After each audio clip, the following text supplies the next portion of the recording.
Сайн байцгаана уу. Өнөөдрийн бичлэгээр болохоор дэлхийн топ 5 тарган хүмүүсийг их байгаа. За топ 5-д нь болохоор Якузана гэдэг хүн байгаа. 267 кг жинтэй Япон улсад төрж өссөн бөгөөд 1966 оноос 2000 оны хооронд Америкийн мэргэжлийн бүх байсан байна. За топ 4-т нь болохоор Пол Джонатан Мессон гэдэг хүн бөгөөд 445 кг жинтэй.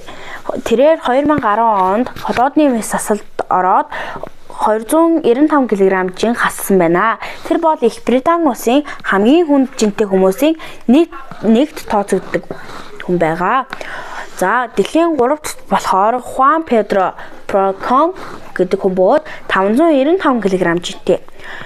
За тэр хүн болохоор дундаж ир цагаан баганаас илүү бөгөөд 2017 онд Гиннесийн эмчилтийн номонд бүртгэгдсэн байна.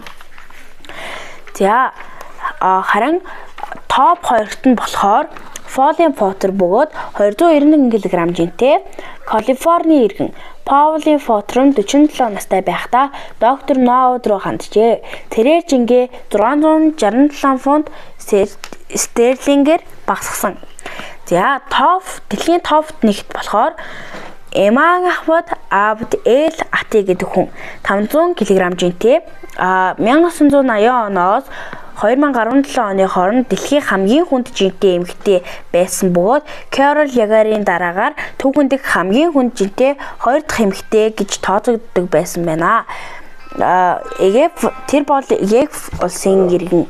За тэгээд та нар маань дараагийн бичлэгийг үзэхийг хүсвэл лайка дараад, комментоо бичээд, subscribe бадараарай. За миний бичлэгийг үзсэнд баярлалаа. Баяртай.